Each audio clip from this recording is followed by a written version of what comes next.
Hi there, I'm Simon Thomas and you are watching Talk Norwich City.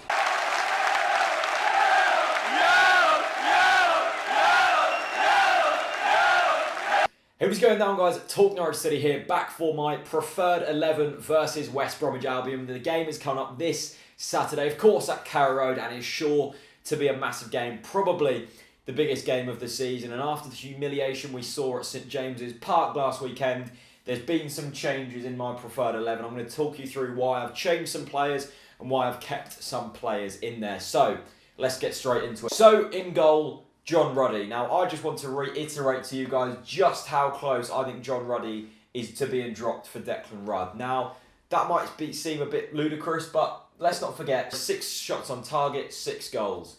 This guy has to be saving a few of them.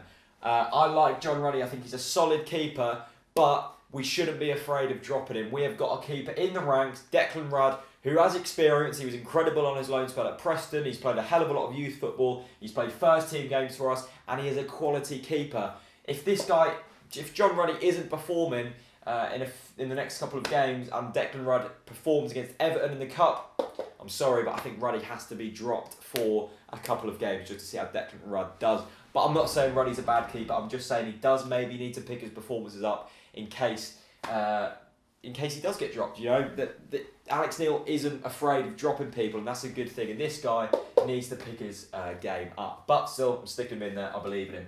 Robbie Brady at left back. Started last week, but not at left back, and I think that was where we lost the game pretty much. Olsen was in here.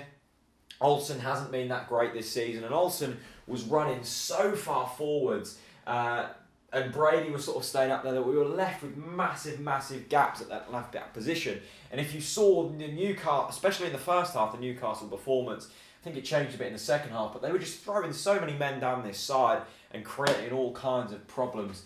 Brady, I think, is a good left back. He's a solid left back, and I prefer Jarvis, who I'll get onto later. So no Olsen, Brady back in at left back for me. Next to him, Basong, probably our best centre back. That's not saying much considering our lack of quality in these positions, but I don't think he's done much wrong this season. He's going in there. A change, dropping our captain for Ryan Bennett. Saw Ryan Bennett at a quiz last night. He seemed really sort of happy and how things are going. He's rarely put a foot wrong for us, and Russell Martin hasn't been performing that well this season. I don't care that he scored the fairy tale goal at Anfield. I want Russell Martin in there to defend, and he hasn't been doing that really that well this season. Ryan Bennett, I really like. He's going in there for me. Stephen Whittaker at right back. I'm not even going to get into the Stephen Whittaker argument. So many people slagged him off last weekend. I think he's been class under Alex Neil. I think Andre Wisdom is crap at right back. Hence the reason I'm leaving Whittaker in there. Nathan Redmond at right midfield. 4 goals this season. Probably our player of the season so far. I've been really impressed with Nathan Redmond. Was decent at Newcastle, but that Newcastle game epitomised exactly what Nathan Redmond has been like at Norwich City. Oozes class at times, but inconsistency cripples him. So good. Lovely finish for his goal. And then the rest of the game, he was floating in and out of the game far too much for my liking. Redmond is an impact player who can come up with bits of quality that no other player can. Redmond has to be in there for me. Now, this midfield duo is one that I've thought long and hard about. I really don't know how to line up the midfield against West Brom. Malumbu's back in the contention, and a few other players, and Howson, of course. But this is the 2 I want to go for. Let me explain to you guys why. Tete, I think, is a brilliant player. Lots of people gave Alex Neil stick for taking him off last week. I don't think there was much wrong with that. We needed to throw players on. It was just unfortunate we had to sacrifice Alex Tete. He's a great defensive player, throws a challenge in, cuts up play really nicely. And yeah, I think Tete has to be starting. Now, next to him, Graham Dorrans. Didn't have his best game at Newcastle last week, but nobody did. I'm writing that one off for most of the players. I really rate Graham Dorrans, and let's not forget it is up against his former club. Dorrans breaks the play up nicely, but but he's a bit different to Tete. He loves going forwards, and he just eases the ball from player to player and really orchestrates the tempo nicely. And that's something we haven't really got in this team. Dorrans is a calm, composed player who, as I said, orchestrates the tempo of the play. In a big game like this, you need a calm head in there with Premier League experience. Dorrans is that man. You've also got Malumbu, but I'm thinking Malumbu and Tete might be a bit too defensive. Malumbu's only just back from fitness. Just ease him back in to the squad. I think this game's too big and too early for Malumbu, but I would love to see him play against Everton in the cup in a few weeks' time. Then, on the left-hand side, Matty Jarvis missed him big time at Newcastle. That left side, as I said, lost us the game at Newcastle, in my opinion. Jarvis is huge, such a huge player for us. Brings pace, brings directness, brings a set piece. Just brings so much to the team, and if we don't have him in these kinds of games, we're not going to be creating the chances that we could do with him in the team. He has to go in there.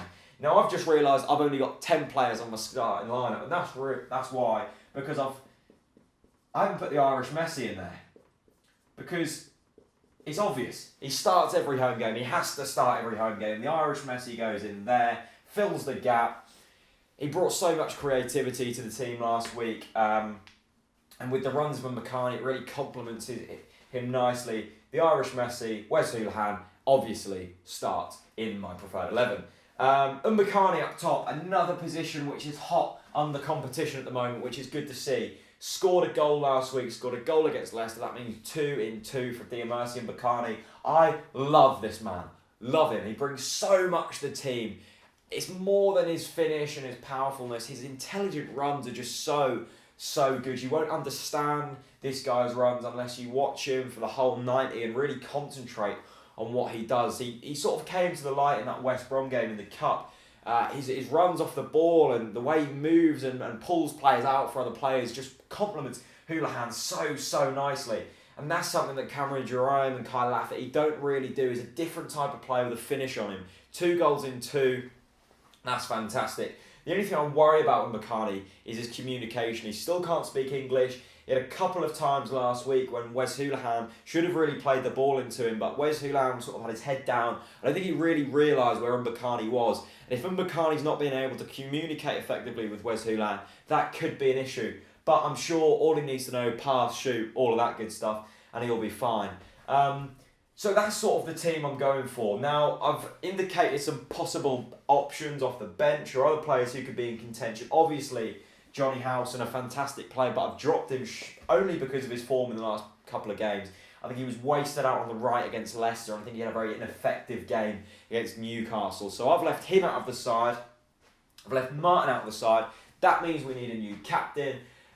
Who should be captain? I'm looking at Wes, but I don't think he's a big enough presence on the pitch. I'm looking at Basong, who's obviously captained us before. I'm looking at Dorrans as well, who's such a leader in the middle of the park. So it's either going to be them two, I think, who would get the captaincy role. I'm not even sure if we've got a vice captain. Probably be Basong who would get it though if we do leave Martin out. I don't think that's going to happen, but this is my team. As I always like to say, this is my preferred team, not my predicted team. Lafferty as well. Saw him at a quiz the other night. Him and Bennett were there. He's just such a joker, isn't he? I think that's the reason why he hasn't been played as much. Him and Alex Neil probably have contrasting personalities, and that's the reason why he hasn't been getting too much game time. But you know, he's a different option to Mbakani. He's big. He reminds me a bit of Kai Kamara, just a bit more classy. The way he sort of jumps and moves about the pitch, which is really nice to see. Wisdom, you know, he's an option, not a great option, but he's there. And then obviously Malumbu, as I said, I think it might be too early for Malumbu to be coming back into this team.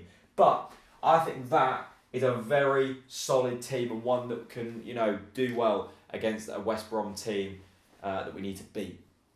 So, if you want to see my other thoughts on the game, check out my match preview. Leave me your preferred starting 11 in the comments. As always, I'll read them. If you disagree with me, hit me with, don't hit me with your rhythm stick. Hit me with your comments in the comment section below. I'll be sure to read them as always. Thank you so much for watching. This has been a long one, but hopefully one of the most interesting preferred 11s of the season. Thank you so much for watching. Hit subscribe if you haven't already, and I'll see you very soon. Peace out.